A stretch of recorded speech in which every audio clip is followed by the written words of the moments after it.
Oui, il y a en effet une situation dans laquelle nous assistons à une disqualification massive du politique, et c'est systématique, alimenté par les médias et ceux qui s'en servent, bien entendu.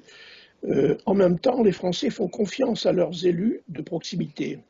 Et on voit qu'ils peuvent même voter sans savoir pourquoi ils votent, comme ça vient de se produire. Et on peut interpréter cela aussi par le fait qu'il y a en même temps une demande de politique qui est tout à fait insatisfaite.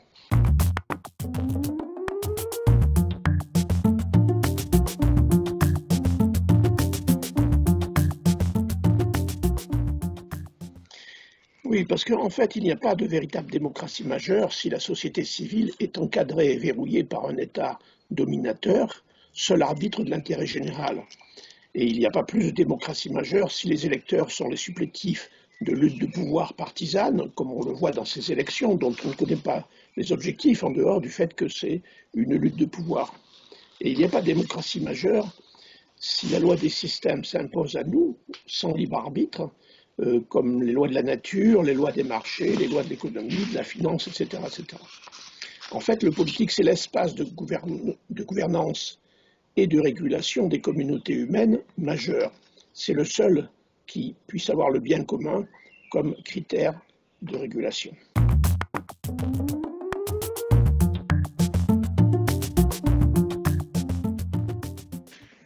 Alors d'abord, reprendre ces principaux paradigmes, montrer comment ils fonctionnent, comment ils sont agissants et en quoi ils alimentent une crise dont il faut maintenant sortir.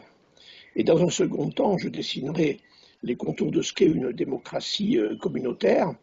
D'abord, les nouveaux espaces du politique, locaux, nationaux, internationaux, la question du bien commun sous tout son sens et de la finalité communautaire du politique.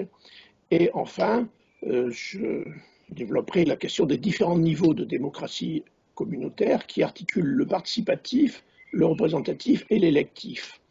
Et c'est de cette manière que toute la communauté peut être impliquée dans le politique et pas seulement ses représentants. Et à l'issue de cette présentation, j'évoquerai l'utilité et l'intérêt de créer un cercle de démocratie participative qui aura pour but d'approfondir et d'éclairer les différentes composantes et puis de faire des propositions plus concrètes par rapport aux situations dans lesquelles nous sommes.